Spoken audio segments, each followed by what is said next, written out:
Hola, soc Roger Cerdà, alcalde de Xàtiva, i vos dono la benvinguda de nou a este programa, el programa de les veus de Xàtiva, un podcast en el que entrevistem a persones de la ciutat de Xàtiva que, bueno, pues, gràcies al seu treball de tota una vida, com és el cas que ens ocupa, pues, fan grandíssimes aportacions a la ciutat i al seu dia a dia. En este cas, pues, anem a parlar en Raquel Langa, que és una de les persones que més ha treballat en les últimes dècades per recuperar les nostres tradicions i la nostra cultura. Ella és una xativina, com dic, que ha treballat de valent des de ben xicoteta per a que els balls de la nostra ciutat se mantingueren i se difongueren, i gràcies a ella desenes i centenars de generacions de xiquetes i xiquets de la ciutat de Xàtiva han emprès, entre altres, els ballers del Corpus i de molts altres. És una persona que al llarg de la seva vida ha difós els valors culturals del folklore de la nostra ciutat a través de l'Escola de Danses, a través de l'Associació del Corpus, i gràcies a això també ha rebut nombrosos guardons per part de la ciutat i d'altres associacions, com en aquest cas, per exemple, el Premi 9 d'Octubre, que se li va atorgar en l'any 2021. Estem en Raquel Langa, jo li dono les gràcies a Raquel per estar ací. I jo també a vosaltres per haver pensat en mi. Per a mi és un plaer poder entrevistar-te i, com saps, n'hi ha una sèrie de preguntes que normalment fem a totes les persones que parlen un poc de la ciutat, perquè ens contes un poc quina és la teva visió. Per exemple, per a que me digues què és el que més valores de la ciutat de Xàtiva, què és el que a tu més te crida l'atenció. El que més valore de la ciutat de Xàtiva són el patrimoni cultural, el centre històric i també, sobretot, les tradicions, com és el Corpus, com és la Setmana Santa, com és la Fira. Correcte. Totes aquestes coses, jo és que soc de gent. A mi m'agrada la gent. I totes aquestes coses, professors, m'agrada moltíssim. I això seria, per exemple, un dels punts més forts de la ciutat per a tu seria això, no? La gent. Sí, sobretot. Com és una ciutat que, per al seu tamany, pràcticament, evidentment no ens coneguem tots, però pràcticament tinguem molta relació i demés, i la gent s'implica molt en el dia a dia, i això és una de les coses que jo crec que tot el món valorem molt de la nostra ciutat. Parlant de la ciutat, i més enllà de la gent, n'hi ha també llocs, espais, on uno se troba a gust i demés. Quin és el lloc de Raquel? Quin és l'espai on Raquel és feliç en la ciutat? A mi m'agrada moltíssim l'Albereda. Ah, hombre! L'Albereda, passejar per l'Albereda. Albereda amunt, Albereda avall. Sí, la llum en totes les èpoques. Sobretot en la tardor, els colors ocres, fins en l'alfombra dels pàmpols. També el Jardí del Bes també m'agrada moltíssim, i si el tinguera més a prop no puc gaudir del Palaciet. Molt bé. A mi, jo soc de jardins i d'això. I també un espai que jo tinc, que és el Museu del Corpus. Allí vaig jo, ho miro i dic, ai, tot això és meu. Estàs en casa. Sí, estic en casa, allí estan tots els elements que després deixen en el Corpus. Està molt bé perquè tots els espais que has dit són espais de trobada. Hi ha altres persones que busquen espais per a evadir-se, per a estar a soles, per a... No, tu busques l'espai on la ciutat fa la fira, que és l'Albereda, on la ciutat viu, on la ciutat... Quan la gent ens unim, el principal espai que ubiquem, que gastem, és l'Albereda, és molt curiós. I, bueno, parlant un poc de la ciutat i la transcendència i el futur i tot allò, de cara al futur, la gent jove de Xàtiva, quin missatge t'agradaria traslladar-li? Com veus tu a la gent jove en relació a això, en relació a les tradicions, a la cultura, al folklore? Bueno, que s'impliquen més i també que cuiden i valoren tot el que tinguem. I sobretot això, que ho cuiden i que ho valoren i que s'impliquen en coses de, doncs això, en la cultura i en les tradicions. Sí. Perquè ja veiem que les falles s'implica tot. Sí, no, la gent jove en les falles estan cada vegada apuntant-se més i més. Però jo crec que com a ciutat, això és un repte, no? Vull dir, al final tu tens una Setmana Santa històrica, un corpus històric, una fira la més tradicional i la més antiga de la Comunitat Valenciana, però això hem d'inculcar-li a la gent que ve darrere para que ho mantinguen, para que ho milloren, para que ho modernitzen, en lo que se diga que modernitzar, però que para que ho mantinguen. Ara anem a parlar un poquet més de lo que és Raquel i lo que ha sigut la teua vida i la teua passió, que és el ball, el folklore i la recuperació de les tradicions. Com va néixer aquest interès per la cultura popular? Explica-mos-ho. L'interès va néixer quan jo tenia 7 anys. Va néixer en tu. Sí, va néixer en mi. Molt bé. I jo el que volia era ballar fora. Vale. I em vaig clavar on podia ser, sexta femenina. Muy bien. Vaig passar per diversos punts. Després estava en educació i descanso, i ja després va haver un paró que jo vaig formar un grupet de xiquetes, perquè jo el que volia era ballar. Un grupet de xiquetes, però que on jo era la mestra de la Immaculada, en rondalleta i tot. I ja, quan estava formant l'escola de danses, me van cridar per a que jo formara part, portar a les xiquetes que volgueren continuar, i formara part del grup, com a balladora primera. I jo no me veia com a balladora. Vale. No és el meu. A mi se poden contar en els dits d'una mà el que jo m'he vestit i ballat. Ja, perquè això és una de les curiositats de Raquel. Sí, no m'agrada. Eres mestra, però no t'agrada ballar. Sí, jo disfruté ensenyant. També me considero una persona creativa. I, clar, pareix que se valora més el que fa 100 anys que se va fer. Jo dic que si jo puc crear, perquè la música està feta, jo puc crear un bolero, de 600 anys serà igual d'antic. Correcte. I si ens basem només en el que n'hi ha de fa 100 anys... No avançarem. No, està mort el folklore, està mort, no n'hi ha res. Sí. I a mi m'agrada crear. I he creat boleros, i he creat masurques, i està per ahí, ho balla tot el que vol. Com la música està feta, jo solo estic de fer els passos, les passades, que sempre són de xàtiva. O sigui, jo no me'n vaig a fer una passada que diguis això que és. No, les arrels de xàtiva. Correcte. I això és el que faig en l'escola de danses. A part de mestra, he creat balls. I saps què passa? Que molts no tinguem, encara que no tinguem més gent, perquè pensen que l'escola de dansa, que el folklore és xacarracaxac, xacarracaxac. Veuen la dansa i molts pensen que és un rotllo, perquè és el mateix, des que comença estava quasi la mateixa. Molt repetitiu. Exacte. I el folklore és riquíssim el que tinguem nosaltres. Boleros, masurques, jotes, n'hi ha de tot. I tu veus un espectacle que hem fet nosaltres, i n'han fet 3 o 4 que han sigut preciosos. I dius, bueno, n'hi ha una riquea que si la gent ho coneguera bé vindria més a ballar. Però n'hi ha alguna de la que te sent que és de les que has creat o de les que has recuperat, que te sent que és especialment satisfeta? N'hi ha moltíssimes. És que n'he fet tantes sempre en l'ajuda de Sebastià Garrido. No puc oblidar-me perquè ha sigut... Sou el PAC. Sí, és de veres és així. En això i en el del corpus, Ja. I per a mi, de l'últim que he fet, que la música era és de Vicent Xafer, i he fet un bolero que estic orgullosíssima, perquè es diu Afortunat, el bolero Afortunat. I molta gent de l'escola me diuen, Raquel, afortunat qui puga ballar-lo. Sí, ho has dit? Perquè és difícil. Molt. Però és que m'agrada. Perquè per a ser fàcil això ho fa qualsevol. I la veritat és que moltes coses molt boniques. Molt bé.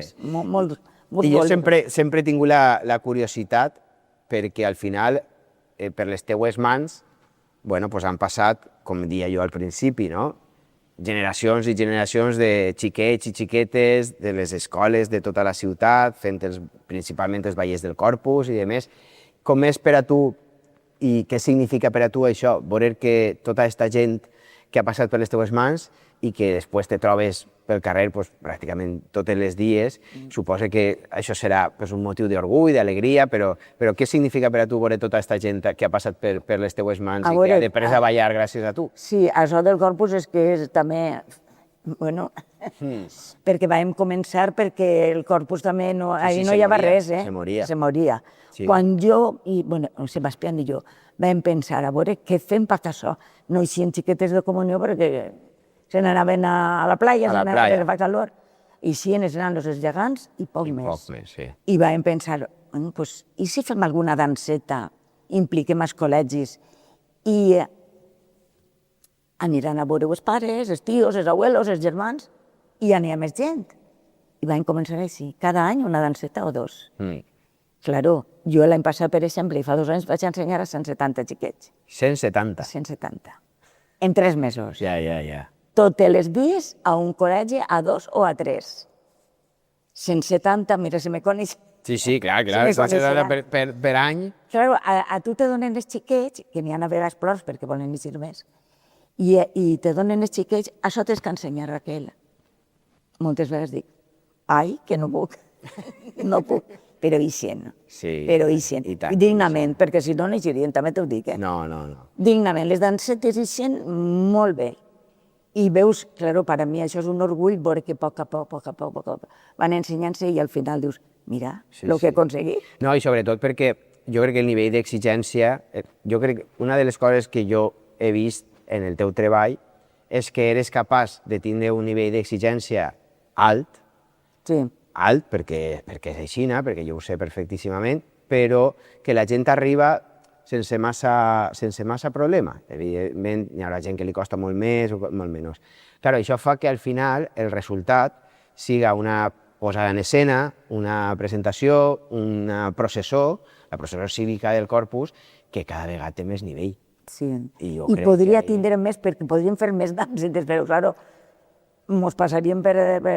Claro, tindries que estar 6 mesos antes assajant. No, i 6 mesos antes no, és que en la processó ja veus tu que se fa molt llarg.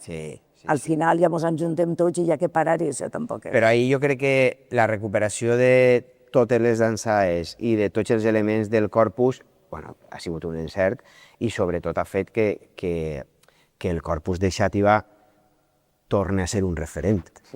Vull dir, hem sigut el segon Corpus després del de València Ciutat, va haver un temps en el que el Corpus anava cada vegada menys i gràcies al vostre treball, a la construcció de l'associació i de més, te tinc que dir que el Museu del Corpus és dels més, si no el més visitat dels museus de la nostra ciutat. És molt bonic, va costar un munt de temps. Efectivament, és molt visual, és molt bonic i jo crec que això és una de les coses que cal que fiquem en valor. Creus en este cas que la gent valora el que és el folklore, les tradicions, o penses que ahir encara ens queda molt que fer? El que és el folklore el valoren més que abans. Ja t'he dit jo que xacarragatxar, que és... Ja. Però encara no... Qualsevol ball també es valora. Ja. El ballet. Sí, les sevillanes. El que siga. I el folklore, doncs, bueno, anem tirant avant. Sí, és la cultura del poble i entonces al final no deixa de ser algo... No està tan valorat, sí. Més ja te dic, perquè si hem fet algun espectacle, el teatre s'ha omplit. Senyal que els agrada. Però hem tingut actuacions en l'Albereda o en qualsevol, perquè dius, bueno, així estan els familiars i poc més, saps? Sí. També és veritat, és una opinió, que cada vegada o que hi ha altres coses, com pugui ser la música tradicional, que sí que veus que està avançant molt. I jo, el tema de la música en valencià, per exemple, sí que és una de les coses que a mi me sorprèn, i no deixa de sorprendre'm que hem aconseguit en els últims 25 anys que el que era algo testimonial, que era la música en valencià i de més, o que era algo reivindicatiu, que siga absolutament normal. I jo crec que això és positiu i ahir crec que això és també, de cara a la gent que ve darrere, a les noves generacions, algo que fa que valoren més no només la música en valencià, sinó també les tradicions. Però tu ahir com veus això? Com veus les noves generacions? Jo voldria que s'ampliï l'escola de danses, però no és així. Ja. Tinguem xiquets xicotets, tinguem escoleta de xiquets, que ho agarren amb molta il·lusió i tot, però ja no saps si quan siguen bons per a... Sí, per actuar i exacte. demés, per quan 17, 18, 19 anys. Si continuaran, perquè hem tingut molta gent jove que després, que si estudien, que si treballen i se n'han anat i res més. Una incògnita. Ja. No ho sé. Bueno, jo crec que al final, evidentment, com en tot, hi ha que intentar educar també en estos valors, perquè això al final no és altra cosa que educar en valors. Jo, fíjate tu, que vas als col·legis i fas a veure, portes papers perquè s'apunten i molt poquet. Ja. Molt poquet. Bueno. Però ahí estem. No és una cosa que està de moda. No està de moda. En qualsevol cas, com hem comentat abans, jo també crec que, i parle per mi, jo tinc 46 anys, jo quan anava al col·legi és quan va començar el tema del corpus i tot allò, quan teníem 10 o 11 anys, a mi no em va arribar a agarrar, no vaig arribar a eixir, però crec que ara n'hi ha moltes més generacions de xiquets i xiquetes que han passat per les teues mans, que han eixit en el corpus, que arriba el dia de la dansa que se fa per part de la falla Murta, per exemple, i dansen en les falles, i tot això, i per almenys tenen moltes més nocions, i això al final és positiu, perquè almenys saps si t'agrada o no t'agrada, i perquè ho has provat, i perquè amb l'excusa de les falles, o amb l'excusa del corpus, o amb l'excusa de no sé què, almenys saps fer una passaeta. Jo crec que això sempre el que passa és que és molt sacrificat. Tu fija't, estem hivern, ara perquè han canviat un poc l'horari, però tu sopes, tu estàs allí calenteta, i a les 10 de la nit... Vés-te'n a assajar, clar. És sacrificat, i vés-te'n a on estem, allà baix. CSX. És molt sacrificat, i a uno li té que agradar moltíssim per a fer-ho. Sí, està clar. Però bueno, per a mi no és un sacrifici, però n'hi ha gent i encara no tenen qualsevol coseta i ja... Ai, doncs mira, Raquel, avui no anem, per lo que siga. I bueno, ja a vegades te trobes... Sí, que qualsevol excusa és bona per a... I passa igual com en els xiquets i tot. Si els pares tenen qualsevol cosa, doncs ja no poden portar-los. Però, en fi... Està clar. Sí, anirem... Seguirem en la batalla. Sí. Molt bé. Jo dic que moriré con las botas puestas, con la pel·lícula, però és que és la meva vida. Correcte, no? Ja ho has dit, no? Des de 7 anys i per tant és una cosa que portes i que va en tu. Sí, i ja està. Va néixer en mi.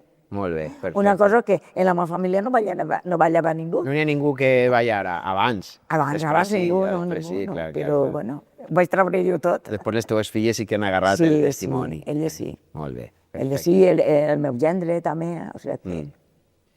Molt bé. Molt bé, Raquel, pues hasta així la entrevista i la xerradeta que volíem tindre tu. Per a mi ha sigut un plaer, perquè a més jo volia que estigueres per a que tot el món coneguera també el magnífic treball de tota una vida dedicada a la recuperació dels balls tradicionals i a la creació, que jo crec que això és també molt important. Sí, és important perquè és que si no sempre faríem el mateix. Sí. I això, al final, la innovació ve per ahí també, el mantindre l'essència però adaptant-la als nous temps crec que és una de les coses que més rellevància té en aquest moment. Així és que gràcies per el treball que fas. Gràcies a vosaltres per haver comptat amb mi.